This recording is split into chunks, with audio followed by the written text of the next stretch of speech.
Going down to San Jose, this is a place that the Sounders have traditionally struggled in the past. Only one win. The last one came 7 years ago. What do you think is the biggest thing you guys are focusing on heading down to Avaya Stadium? Yeah, I didn't know that we had struggled so much against them, so that's good to know. But yeah, I think, just trying to build off stuff we did last game. I think, we weren't as critical in the final third as we would have liked, so I think this week's about, sharpening up that and putting away chances. And I think, we've got the ability to keep the ball, so if, we're able to get up on top in the first half, I think we've got the quality to kind of see the game out. We just need to, focus on finishing those chances when they come, especially in the first half of the game. Outside of just constant practice, is there anything you do personally to kind of work on your finishing and your sharpness in front of goal? Yeah, I mean, we try to do some stuff after.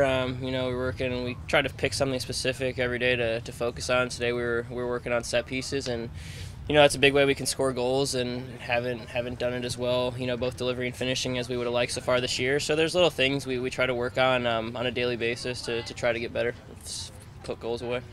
Now that you've had a few games under your belt, how do you feel about the chemistry with you and the other attackers and how you're integrating with Clint, Nico, and Jordan? Yeah, it's been good. It was tough last game. Guys, short week coming in. Clint only played towards the end, but a lot of guys were tired, traveling all week. So I think for us, this has kind of been a nice week to kind of get our legs back underneath us and focus on trying to rebuild that chemistry that we had in the New York game. How is it working with Osvaldo Alonso there? I mean, you've been playing up top, but then all of a sudden you got to come down and play sixth position. Yeah. How's it been playing with him? He's smart. He's so calm, so I think he kind of exudes calmness on the field. He makes me feel calm playing next to him, and his work rate's always going to be high, but I think, that's the thing when he has the ball in tight spaces. I think, he trusts players to kind of play it into him, and it's been fun playing with him the first few games. Is it very difficult when you're already in the mix of a game, already minutes in, playing in a certain position, and all of a sudden you got to change the disc, kind of move around? No, it's something I pride myself on being able to do, and I told Schmetzer, coming into the year I was comfortable playing wherever in the midfield, and I think, I've never changed so many times within the course of a game like I have this year, but no, I felt comfortable depending on, the game situation. I try to, I consider myself a smart player, and, whether we're winning, tied, ahead, I'm going to play differently depending on what the score of the game is.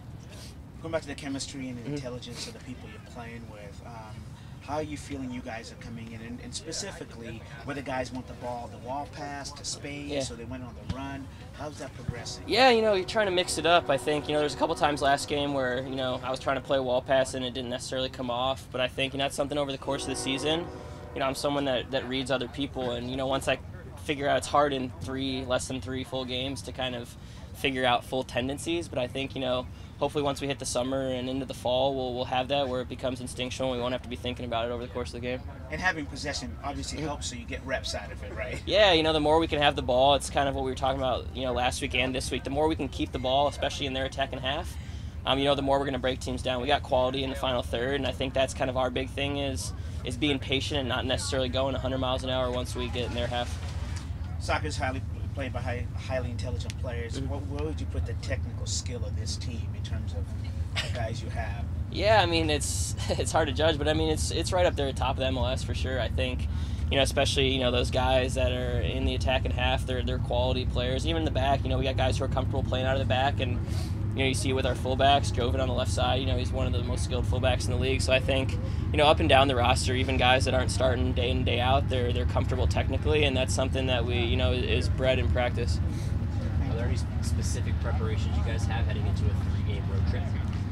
No, obviously it's tough to play 3 games in a row on the road, but I think, we're trying to focus one at a time and focusing on San Jose, and luckily, it's not the cross-country trips, so that kind of makes it a little bit easier, that, and we'll have Vancouver, which is a quick trip, so it's not, the travel side of it isn't going to be as big of a deal as some of the earlier trips like Montreal and Houston. Anything in particular about San Jose that you've already kind of talked about as a team of what's important to do playing at Avaya Stadium? Yeah, they're a hungry team. They got some young guys in there. Not something in anything too specific. They don't have, it's not like New York where New York's, is going to press high and play a certain way. It's, it's just more about us keeping possession and creating chances, like I said. But there's nothing, too specific we're aiming to do this week against San Jose. Last night, Dallas played against Pachuca, ends up losing at the end. What do you think about the game? Yeah, I didn't actually watch it. I saw the highlights this morning, but you're always rooting for MLS teams in Champions League, and you know, it's kind of weird because you're not used to rooting for teams like Dallas in the course of the MLS season. But when they're playing in an international competition like that, you're rooting for them to do well. And you know, it was unfortunate how the ending played out for them. As a league, it seems like the talent has definitely gone up as of recent. Do you feel like that space between MX and MLS is starting to kind of minimize? You know, it's hopefully getting a little less. I think, you know, hopefully by the time I retire, it's, you know, they become pretty comparable. I think, you know, every year, you know, the talent here grows, and you're getting guys from all over the world, younger guys from all over the world that can kind of play, you know, up and down and compete athletically with the teams from Mexico. So I think, you know, for us, it's, you know, about continuing to grow as a league and hopefully one day, you know, being the same. So what do you